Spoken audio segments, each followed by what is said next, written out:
faire des super investissements et quitter votre CDI. Donc 58 € d'upsell plus la nuit à 219 €. Voilà, si vous débrouillez bien, vous êtes facilement à 3000 € de cash flow net par mois. Ouais, c'est ça, en 11 nuits, on fait 4 mois de location. Alors déjà, j'ai fait ma première bêtise et on a oublié un 2088 € de revenus de chiffre d'affaires alors qu'on est seulement le 2 mai. Nickel, nous on a bien été payé, on n'a pas eu besoin de faire le ménage le lendemain. Oh, aujourd'hui, il n'y a rien qui va. Bon, ça fait un petit moment que j'ai pas pris la caméra, j'ai 2-3 petites anecdotes à vous raconter par rapport à toujours à la Golden Room parce que j'ai toujours qu'un seul logement, on est en train de chercher activement là tous les jours pour un deuxième, mais là pour l'instant on en a qu'un seul. Alors déjà, j'ai fait ma première bêtise et on a oublié un upsell, c'est la première fois que ça arrive. En fait, c'est le matin, vous savez, on a fait l'entretien de la balnéo pour la première fois et en fait, vu que c'était exceptionnel, on n'y allait pas pour faire le ménage, on y allait vraiment juste pour l'entretien. J'ai complètement oublié qu'il y avait un upsell pour le jour même, vu que la veille il n'y avait pas eu de réservation, il n'y avait pas de ménage et en fait j'étais pas dans l'optique de oui, il faut tout bien préparer le logement, préparer les upsells pour les prochains voyageurs. Et du coup le jour même ils avaient réservé les peignoirs, on a totalement oublié de les emmener. Après pour le coup on n'avait pas reçu de message une fois qu'ils sont arrivés, même 1 heure ou 2 après, ils ont même pas remarqué ou ils ont même pas envoyé de message en mode ouais il manque les upsells et tout. Donc bon, j'ai quand même envoyé un message, moi j'ai prévu le coup au cas où pour éviter un mauvais commentaire. Donc voilà ce que j'ai fait, j'ai trouvé une petite excuse à la con, je leur ai fait croire que les précédents voyageurs qui avaient réservé les peignoirs sont partis avec. Donc malheureusement voilà, j'ai pas trouvé de solution, donc il n'y a pas de peignoir. Je leur ai dit que pour compenser, je leur offrais le départ tardif, donc ils étaient contents, ils ont dit nickel merci, et évidemment que je leur remboursais les 9 € de peignoir. Donc voilà, la petite erreur c'est très bien réglé, il n'y a pas eu de mauvais avis, je crois même qu'on en a eu un bon de leur part, et puis ils étaient contents, ils sont bien partis du coup à 13 h, je crois pile poil le lendemain. Voilà, il fallait bien une première petite erreur, bon rien de grave et ça nous a pas du tout impacté, mais c'est marrant de le raconter. Ça y est, on est déjà l'été, regardez ça, je suis en train de cramer, oh, il y a un soleil de ouf, bon on va pas se plaindre, c'est trop bien. Deuxième anecdote, c'était lundi, les premiers voyageurs qui n'ont pas pu venir au logement, c'était la première fois, le jour J, voilà, ils nous ont prévenus. Elle m'a dit qu'en gros son conjoint s'est cassé le doigt, qui devait se faire opérer la veille le dimanche, mais du coup ils n'ont pas pu le prendre vu que c'était dimanche je crois, donc c'était reporté au lendemain. Que, voilà, il y avait l'opération le jour même, etc. Elle m'a dit qu'elle me tiendrait au courant, mais qu'elle pense pas qu'ils pourront venir sur les lieux. Donc moi je pensais qu'ils allaient demander éventuellement un remboursement, une compensation, quelque chose comme ça, un dédommagement. Au final pas du tout. Voilà, je lui ai dit de me tenir au courant s'ils pouvaient venir. Moi je leur ai dit qu'il n'y avait pas de souci, même si l'opération était un peu tard, vu que l'arrivée est complètement autonome, ils peuvent même venir plus tard dans la soirée, même dans la nuit, enfin tu vois, il n'y a aucun problème. Et voilà, on s'est dit qu'on se tiendrait au courant. Donc au final, début d'après-midi, elle m'a dit que ça sera pas possible. Donc j'ai pas insisté. Moi, je lui ai dit que bon il n'y a pas de problème et tout. Et en fait, elle m'a pas demandé plus. Voilà, elle m'a juste dit que c'était pas possible, que c'est dommage, etc. Et elle m'a rien dit de plus. Évidemment, si elle m'avait demandé un remboursement, je l'aurais fait, même si normalement, dans mes conditions, ils ont le droit d'annuler gratuitement seulement maximum 5 jours à l'avance. Une fois qu'il reste plus que 3-4 jours le jour même, ils ont plus le droit d'annuler parce que du coup, ils nous ont pris une nuit pour rien et nous on gagne pas d'argent. Donc logiquement, en fait, on leur doit rien, mais moi voilà, je suis toujours commercial, je veux éviter les mauvais avis, je veux faire les choses bien, on n'est pas à une nuit près, on n'est pas, je crois que là c'était 150 € la réservation, on n'est pas à 150 € près, alors qu'une mauvaise étoile, ça par contre ça peut être très pénalisant. Et au final elle m'a rien demandé du tout, donc moi, comme il m'a dit mon père, ça va pas venir de nous-mêmes, on va rien dire. Donc c'est ce que j'ai fait, mais je pense qu'en fait ils pouvaient quand même venir malgré qu'il y a eu l'opération, c'est juste qu'ils avaient plus envie parce que c'était trop compliqué, il s'était passé ça. C'est pour ça qu'elle a pas demandé de compensation, parce que s'ils avaient eu un réel gros imprévu et pour eux c'était littéralement impossible de se déplacer, de venir, ok tu vois, là je pense elle m'aurait demandé quelque chose, elle m'aurait dit ouais ça fait chier, mais en fait là je pense c'est surtout ils avaient plus envie, donc vu qu'ils avaient plus envie, et pour elle c'était logique voilà qu'il n'y ait pas de dédommagement, il n'y a pas de remboursement. Donc écoutez, nickel, nous on a bien été payés, on n'a pas eu besoin de faire le ménage le lendemain, il n'y a pas eu d'avis de leur part, donc tout nickel. Je me suis dit au cas où ils en mettent un, on sait pas, peut-être il y en a des fois ils sont un peu bizarres, même s'ils n'ont pas demandé le remboursement, ils auraient pu dire oui, on n'a pas pu se déplacer, ils nous ont pas remboursé, tu sais, il y en a ils sont un peu particuliers des fois.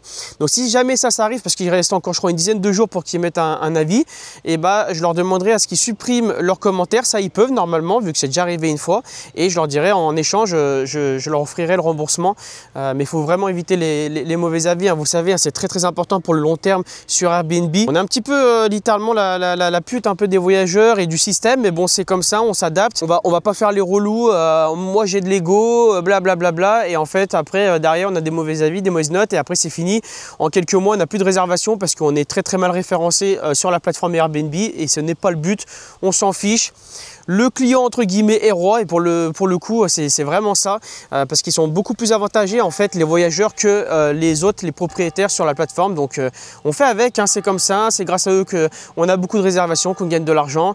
Donc on se plie à leurs exigences, on va dire, et puis voilà, hein, c'est comme ça. Hein. Aujourd'hui on est le 1er mai, c'est la fête du travail, mais nous on bosse quand même, hein, il n'y a pas de jour férié ou quoi que ce soit, on a quand même fait le ménage. Là on a même fait d'ailleurs une grosse laverie, on a lavé tout le roulement, un roulement de 5, hein, donc quasiment la totalité de ce qu'on a en stock. Là je vais aller bosser sur l'ordinateur. Aujourd'hui les voyageurs c'est des gros relous. Le mec il m'avait déjà contacté un mois à l'avance, il m'a dit qu'il reviendrait, il m'avait posé 15 000 questions, ça se voit, il est très simple et très bonnet. Il est pas très malin, il écrit super mal et il arrête pas de poser des questions, de demander des choses. Il est très stupide. S'il faut parler cru, voilà, pour vous faire comprendre, en fait il est vraiment débile de ouf. Je pense qu'il a quelque chose en moins. Donc il est très chiant, très pénible, très agaçant. Là il va bientôt arriver au logement et je sais pas pourquoi, je sens que ça va être le premier qui va me casser la tête, qui va me poser qui va me demander comment on utilise la balnéo, comment on utilise ça, alors que là pour l'instant ça va faire 2 mois, il n'y a pas eu une seule question, un seul appel pendant leur séjour pour me dire oui on n'arrive pas à utiliser la balnéo, on n'arrive pas à faire ci. Je n'ai jamais été dérangé, mais là je pense qu'avec lui ça va être la première fois et j'ai très peur aussi dans quel état il va nous rendre l'appartement, vu qu'il a l'air d'être vraiment très bête. Donc voilà les gars, c'est le business, un 1er mai ou pas. On charbonne quand même. Après il y a des avantages à bosser pour soi, faire des investissements comme ça, parce que les jours fériés du coup on les choisit nous quand on souhaite. Là aujourd'hui on n'a pas d'intérêt à se reposer, à ne pas travailler, donc on bosse même si c'est férié, et puis on aura le temps, hein, quand on en aura plusieurs de love room, on aura délégué au niveau du ménage, on aura bien le temps à ce moment là de se prendre des jours fériés quand on le souhaite, de partir en vacances quand on le souhaite, et c'est ça qu'on vise, hein, avec ce genre d'investissement, ce genre de business, c'est la totale liberté, que ça soit la liberté financière, la liberté géographique, hein, etc. On veut être libre de faire ce qu'on veut, comme on veut, quand on veut, et surtout de ne pas avoir un patron, de ne pas avoir de rendre de compte. Ça c'est le pire truc, ça je pense, moi j'aurais pété un câble. Heureusement depuis que j'ai mes 18 ans, hein, je travaille pour moi et tout, parce que je pense que ça j'aurais vraiment pas pu. Après je juge pas ceux qui sont salariés, hein, encore moins ceux qui sont en CDI, vous avez bien raison, parce que grâce à ça vous pouvez littéralement faire des super investissements et quitter votre CDI. Là vous avez bien vu, hein, juste avec moi mon investissement, la Golden Room à Mâcon, qui génère des 4 000 € de chiffre d'affaires par mois, juste avec un seul investissement comme ça, une seule love room, vous pouvez remplacer le salaire de votre CDI et quitter du coup votre CDI. Et pour se faire financer, lever des fonds avec la banque, c'est beaucoup plus facile quand on a un CDI. Donc moi je vous encourage, hein. Franchement, ceux qui veulent trouver une certaine liberté, vous en avez marre de votre job et tout, moi je vous encourage fortement à faire ça. Vous imaginez, vous investissez dans seulement 2 love rooms, hein, je me répète, je l'ai déjà dit, mais vous en faites 2 pour être vraiment super bien. Vous déléguez pas le ménage, c'est vous qui vous en occupez, comme ça vous avez encore un plus gros chiffre d'affaires, enfin surtout un plus gros cash flow à la fin du mois. Et avec seulement 2 love rooms, vous avez juste votre petit ménage à faire entre midi et 14 h. Vous devez des comptes à personne, vous êtes tranquille, vous êtes totalement libre, vous avez votre matinée, votre après-midi, votre soirée, et vous pouvez totalement super bien vivre de 2 love room, hein. Au total, voilà, si vous débrouillez bien, vous êtes facilement à 3 000 € de cash flow net par mois. Avec 3 000 € tu vis très bien, et surtout tu as toute ta liberté, tu fais ce que tu veux quand tu veux, à part voilà, entre midi et 15 h. Bref, c'était pas le sujet de base, mais bon, j'aime bien un petit peu débiter, parler en plus.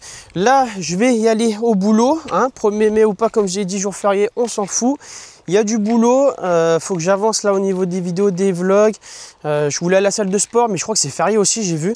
Même ça c'est fermé, bordel, la salle de sport. Je peux même pas aller faire un peu les biscottos. On ira demain, c'est pas grave. On a une nouvelle réservation, là ça faisait un petit moment, vu que tout le début du mois de mai était complet. Ça devait faire quelques jours qu'on n'en avait pas eu. Il a pris un des samedis qui nous restait, qui était disponible. En fait il en restait 2, donc il a pris du 17 au 18 mai. Là il reste plus que le samedi 24 qui est encore dispo. Heureusement que j'avais pas encore changé les prix, parce que là du coup ça fait un samedi en plus de réservé à 219 €. Je vous montre directement, c'est plus simple. Donc ouais, il restait ces 2 samedis là. Donc là il vient d'être pris. En plus il a pris un upsell, il n'arrivait pas au début à payer sur la boutique, mais au final il a réussi. Sinon on serait passé par virement. Donc il a pris la décoration romantique à 29 € ainsi que la box apéro XL à 29 €. Donc 58 € d'upsell plus la nuit à 219 € avec une seule réservation, et ça fait un sacré chiffre d'affaires, hein. Et du coup comme vous pouvez le voir, on est seulement le 2 mai. Il y a tout ça déjà de réservé pour le mois de mai, et du coup ça donne 11 nuits de réservé, 2088 € de revenus de chiffre d'affaires, alors qu'on est seulement le 2 mai. En taux d'occupation ça fait seulement 35%, mais voilà, on est déjà à plus de 2000 €, même un peu plus, hein, si on compte les upsells. de chiffre d'affaires alors que le mois débute à peine. C'est vraiment une dinguerie hein, cette Golden Room. Qu'est-ce que t'en penses toi, mon brave? C'est un truc de déglingos. Ah, c'est abusé en vrai. De barjot, Ah, c'est toi qui m'a fait la remarque. Ouais, on est seulement deux quoi. Et on est déjà à plus de 2100 € de revenus.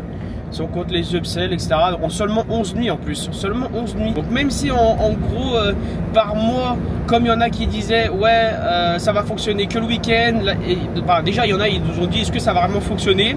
Voilà. Il y en a d'autres qui nous ont dit, ouais, ça va peut-être fonctionner que le week-end et la semaine, il n'y aura rien. Bon, au final, on a prouvé le contraire. Mais même si c'était le cas, ça fonctionnait seulement que le week-end. Bah, on se rend compte qu'avec seulement 11 nuits par mois, ce qui est genre ridicule, hein, ça fait 35% de taux d'occupation. Ouais, avec seulement 35% de taux d'occupation, on est à plus de 2000 € de revenus. Et c'est énorme, ça reste genre très rentable hein. Faut le rappeler qu'à la base un logement comme ça, si on l'avait mis à l'année, on aurait loué ça 400 € par mois, même pas, vu qu'il est assez petit etc. Ouais, allez, grand max 400 € par mois. Si on l'avait mis en meublé, 400, 450 grand max. Là on fait x4, x5 avec seulement, on va dire, les week-ends de réservés. C'est un truc de ouf. Là en 11 nuits tu fais 4 mois de location. Ouais, c'est ça, en 11 nuits on fait 4 mois de location si on avait eu un truc à l'année. C'est ça. C'est bien calculé, c'est bien mec. En vrai, à chaque fois, les chiffres ils sont impressionnants, hein, même si on les avait prédits, on les avait visualisés, on savait que ça allait se passer comme ça. Enfin, moi, surtout, moi je le savais, ça reste quand même impressionnant et ça fait plaisir, même si, voilà, on s'y attendait. Regardez, mesdames et mesdames, nous venons de faire la petite affiche pour fermer, claquer la porte sans abaisser la poignée.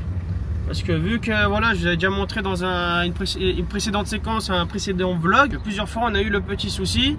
Là, cette fois en plus on l'a tout bien plastifié et tout, genre donc ça va pas prendre l'humidité cette fois. Tu fais tout le grand tour là? Ah, je sais pas. Ah ouais, non, la flemme. On revient en arrière. C'est là on rentre là. Ouais, non, ouais, on revient en arrière. Ouais, on l'a tout bien plastifié cette fois, donc ça prendra pas l'humidité. Il faudrait que du coup que tous les autres présentoirs, toutes les autres affiches et des présentoirs, je les refasse, histoire que ça soit tout nickel. Mais voilà, celle-là on va la remplacer, vous savez, à la place de la dernière que j'avais mis, je vous montrerai, où c'était écrit en petit, on voyait rien, en vrai ça servait à que dalle. Dans tous les cas, la dernière petite affiche que j'avais fait, qu'on avait mis sur la porte, c'était pour leur indiquer d'appuyer sur le bouton du boîtier et on parlait pas d'abaisser la poignée. Et ça c'est plus trop un problème, le bouton, parce que vu qu'on a mis une étiquette dessus en blanc qui est écrit appuyer ici, ça, et voilà, il n'y a plus de problème, les gens ils appuient bien sur le bouton. Et là, les 2-3 dernières fois qu'on a eu un petit problème, c'est parce qu'ils n'arrivaient pas à fermer la porte, tout simplement. Ils claquaient pas la porte, ils abaissaient la poignée, ils faisaient un peu n'importe quoi. Ça enclenchait pas le système, la serrure connectée, elle n'arrivait pas à se fermer automatiquement. Et au moins avec ça, normalement, on ne devrait plus avoir de problème, sachant que je l'ai indiqué dans le message, je l'ai indiqué, j'ai fait une vidéo carrément tuto pour comment ouvrir et fermer la porte. Plus il y aura ça écrit sur la porte à l'intérieur, normalement, on n'aura plus de problème du tout, on ne se fera plus solliciter. Je suis dégoûté, là je me répète parce que je viens de me rendre compte que j'avais pas enregistré. Du coup, mesdames et mesdames, je vais vous partager le meilleur avis que l'on a reçu jusqu'à maintenant pour la Golden Room. Incroyable, je vous montre ça, j'ai partagé ça en story sur Instagram, c'est de la part de Jennifer. Je vais vous l'afficher directement à l'écran, c'est plus simple, et je vais vous le lire, c'est une folie. Grand merci du coup à Jennifer pour ce commentaire. Alors, j'ai découvert cette Love Room sur un réseau social et j'ai décidé de réserver pour notre anniversaire de mariage car je voulait une ambiance intimiste. Le logement est juste splendide, à la décoration sobre et soignée. Ce mélange de noir et de doré est très beau. Dès qu'on rentre, on est immédiatement ébahi. Le logement se trouve proche du centre-ville à pied et un parking gratuit à proximité, ce qui n'est pas négligeable. La rue est calme ainsi que le voisinage. D'ailleurs, si vous séjournez à la Golden Room et que vous souhaitez le dimanche profiter d'un excellent brunch, je peux vous conseiller au Café Macon qui se trouve à 100 mètres du logement. D'ailleurs, trop marrant, petite anecdote, aujourd'hui, après le ménage, une fois qu'ils sont passés, on est passé devant ce fameux brunch, encore une fois, parce que c'est dans la même rue en fait, comme elle dit, à moins de 50 mètres. Et il y avait encore énormément de monde et cette fois-ci, on s'est vraiment arrêté là-dessus avec mon père, on en a parlé et tout. Carrément, moi je suis allé regarder sur internet les avis, regarder les menus, parce qu'on se demandait pourquoi il y avait autant de monde à chaque fois et ce que c'était. Et c'était très bien noté, ça avait l'air d'être super bon, on a vu les photos. Et c'est marrant parce que ouais, c'est la première fois qu'on en parle vraiment, qu'on s'arrête là-dessus. On se renseigne un petit peu, on s'informe de ce que c'est. Et comme par hasard, ouais, ils sont allés, les derniers voyageurs, la veille, manger là-bas. Surtout qu'en plus, ça m'avait demandé par message privé si j'avais des restaurants à lui conseiller. Moi, j'ai pas voulu prendre de risque parce qu'en vrai, je les connais pas si bien que ça, les restaurants à Mâcon, donc je voulais pas lui dire de bêtises et que derrière, ça se retourne contre nous. Alors, elle aurait pu un peu m'en vouloir, tu vois, si elle avait eu une mauvaise expérience avec un restaurant que je lui ai conseillé. Donc j'ai pas pris de risque, voilà, je lui ai juste dit qu'il y avait plein de restaurants pas loin à pied, au quai de Saône et en face du pont. Au final ils sont pas allés bien loin, ils sont allés à ce brunch là qui est collé à l'appartement. C'est plutôt marrant la coïncidence. Nous avons passé un excellent séjour, le logement correspond tout à fait à nos attentes, les instructions étaient claires et Anthony est très réactif et aux petits soins. Et oui, ça c'est moi, ouais. Donc n'hésitez plus et offrez-vous cette escapade. Franchement, incroyable commentaire, je crois qu'on peut pas faire mieux. 5 étoiles, franchement c'est donné à 3000% pour nous rédiger ça. Ça fait trop plaisir. C'est le top du top et voilà, petite séquence simple où je voulais vous partager ça parce que bah vous le savez, hein, le but de ces vlogs c'est de tout vous montrer en totale transparence. Que ça soit quand ça se passe moins bien et quand ça se passe très bien comme ça. Parce que la dernière fois que je vous avais montré un avis, il me semble, c'était quand on avait reçu celui de 4 étoiles qui nous a fait baisser la note. Donc là, c'était un peu moins cool, mais je voulais quand même montrer. Mais là, à contrario, cette fois-ci, super avis, vraiment incroyable. Donc, je vous le partage également. Comme d'habitude, hein, on partage les hauts et les bas. Et ouais, non, franchement, si vous pouvez avoir que des commentaires comme ça, un grand merci à elle, même si je pense qu'elle verra jamais cette vidéo. Aujourd'hui, on en profite pour faire quelques missions parce qu'on a une réservation de 2 jours, donc on n'a pas de ménage à faire aujourd'hui. À la place, on va en profiter pour changer la carte grise du camion dans lequel on est à chaque fois que je fais ce genre de séquence, toujours le même quoi. Celui qui nous sert pour aller faire le ménage, celui qui nous sert pour faire les travaux, il sert à tout en fait, en rapport avec la SCI, les love rooms, etc. Il va même servir pour les prochains appartements. Et du coup, c'est avec celui-là qu'on fait toutes les bornes. Et si on l'avait pas mis au nom de la SCI jusqu'à maintenant. L'expert comptable, du coup, il m'avait parlé de faire des indemnités kilométriques. Je crois que c'est un nom comme ça, je me rappelle plus. Mais un peu relou. Et en vrai, le plus simple. Pour éviter de complexifier la comptabilité. Et en plus, c'est moi qui aurais dû m'en occuper, je crois, de tout noter, etc. Ça aurait été relou. Le plus simple, c'est de foutre le camion au nom de la SCI. Donc c'est possible, je me suis renseigné. Il y a juste 2-3 trucs à changer. Et au moins, on pourra mettre autant d'essence qu'on souhaite grâce à la carte de la SCI pour voilà, faire les kilomètres avec le camion. Si jamais même il y a des problèmes avec le camion, il y a des petites réparations, des petites conneries à faire, et la SCI pourra payer. Parce qu'en fait le véhicule, littéralement, on l'utilise seulement et uniquement pour des choses qui ont un rapport avec la société civile immobilière, donc de la love room. On l'utilise pour rien d'autre. À chaque fois qu'on est dans le camion, c'est pour aller faire le ménage ou des travaux ou aller faire des petites missions comme aujourd'hui. Qu'est-ce qu'on va aller faire? Du coup là, dans un premier temps, on va aller changer la carte grise. Là, on va à Noroto. Oui, j'ai refait les affiches des présentoirs dans un bon format parce que la dernière fois qu'on y allait, j'ai payé pour rien parce que je sais pas ce qu'ils font à chaque fois avec la 4, la 5. Il y a des bordures, donc c'est pas les bonnes dimensions.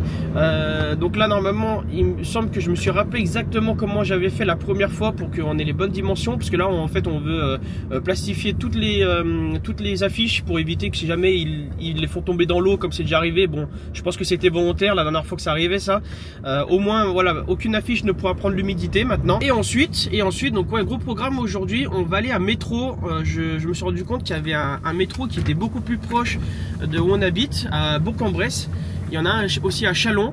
C'est les deux plus proches qui sont vers chez nous. La dernière fois, on était carrément allé à celui de Limonest, je crois, en gros vers Lyon. Il y a plus d'1 heure de route, donc là au moins c'est à seulement 30 minutes. On va y aller pour récupérer pas mal de capsules de café. Je pense que ça va être moins cher, on va bien voir. Et puis on va aller faire un tour aussi, surtout pour voir tout ce qu'il y a de disponible dans ce métro là, s'il est assez grand, s'il y a tout ce qu'il faut. Et au moins maintenant on sera au courant et on ira faire les courses là-bas. Ça prend longtemps une carte grise en vrai ou pas? Bon, Noroto, la carte grise, faudra qu'on y retourne parce que, à ce qui paraît, il nous manquait des documents qu'on nous a pas demandé une des dernières fois qu'on y était allé pour faire un changement de carte grise. Ça nous a bien gonflé. Ensuite, on a enfin toutes les nouvelles affiches. Pareil, ça on a attendu 4 heures. On a cru qu'on allait s'endormir dans le magasin. Gros manque d'organisation là entre eux, c'était horrible. Voilà, regardez, on a toutes les bonnes affiches. Elles sont cette fois-ci de la bonne dimension parce qu'on avait pris un présentoir avec nous pour être sûr. Elles sont toutes bien plastifiées, nickel. Voilà, je vais vous montrer rapidement parce que c'est galère avec une seule main. Regardez, là il y a le présentoir juste en dessous et c'est vraiment de la bonne taille, c'est du sûr. Et là ensuite nous allons à métro, on est sur l'autoroute. Bon, il est plus petit que celui de Lyon, après c'est normal. Mais ouais, c'est un coup, il est balèze en vrai. Hein. Bon, on a fait la route pour rien. Oh, aujourd'hui, il n'y a rien qui va. On est allé à 3 endroits. Les 3 endroits, ça se passe mal. Ouais. Ah, je suis énervé. Ouais. Oh, la carte grise, ça va pas. Les affiches pour les présentoirs, c'était bon, mais on a attendu je sais pas combien de temps. Et là, carrément, on a eu l'accès refusé au métro de Bourg. alors celui de Lyon c'était bon. Et le motif, elle nous a dit c'est parce qu'on n'a pas une carte alimentaire, je ne sais pas quoi. Sauf que je dis bah à Lyon ça avait bien fonctionné alors que c'était de l'alimentation. Elle me dit bah oui à Lyon ça fonctionnait mais pas ici. Du coup quand je rentre là je vais aller sur le site métro, je vais regarder tout ça. S'il faut que je demande un truc d'alimentation, je sais pas quoi, ça m'a... Ah ça me saoule là, ça me saoule. Quand on avait payé à la fin, la dernière fois à Lyon, on avait bien sorti la carte. Et bah oui. Et ils avaient bien accepté, ouais, je sais pas. Ouais, ils prennent tout le monde, il te l'a dit là, elle te l'a dit. Et bah pourquoi ils prennent tout le monde là-bas et ici c'est ils prennent pas tout le monde? que de l'alimentation. Et bah là-bas aussi c'était que de l'alimentation. Non, il y avait les Non, deux. non, c'était que de l'alimentation. Non, c'était que de l'alimentation. Il y a eu la partie alimentation, le magasin gauche, et la partie droite c'était autre chose. C'est encore moi, et là ouais, j'en ai marre. Là c'est vraiment la journée de merde. Ça fait longtemps que j'ai pas eu une journée vraiment de merde où il n'y a rien qui va. J'ai envie de retourner dans mon lit, me coucher et passer un jour suivant. Là je viens de recevoir un appel de l'agent immobilier pour un local commercial que j'avais trouvé à Chalon qui était super intéressant. Il faisait 92 mètres carrés, regardez je vous le montre. Il était à 64 000 €, 92 mètres carrés. Et je lui ai demandé là, donc il m'a rappelé parce qu'il était en vacances. Je lui ai demandé bah, si il pensait que c'était possible de faire un changement de destination, de le transformer en habitation. Et il m'a parlé même carrément de lui-même qu'on pourrait, en plus il est possible de faire 2 logements. Et c'est ce qu'on voulait faire en fait. Là à 64 000 €, ça nous serait revenu à 32 000 € l'appartement. Après évidemment il y aurait eu des travaux à rajouter. Mais on aurait pu en faire 2 d'un coup, un très très bon prix. Là franchement il était nickel. Et au final bah, il nous dit que pendant qu'il était en vacances il est passé sous offre. Et l'offre a été acceptée et donc voilà, si jamais ça va pas jusqu'au bout, il nous rappellerait en priorité, il m'a dit. Mais bon, vu que l'offre a été acceptée, ouais, je pense que ça va partir en compromis tout ça et c'est foutu quoi, je pense pas qu'on va l'avoir. J'attendais son coup de fil là depuis au moins 4-5 jours vu qu'il était en vacances et au final il me rappelle pour me dire que bah, il est plus dispo. Ah là aujourd'hui il y a rien qui va dans notre sens, c'est horrible les journées comme ça. Ouais.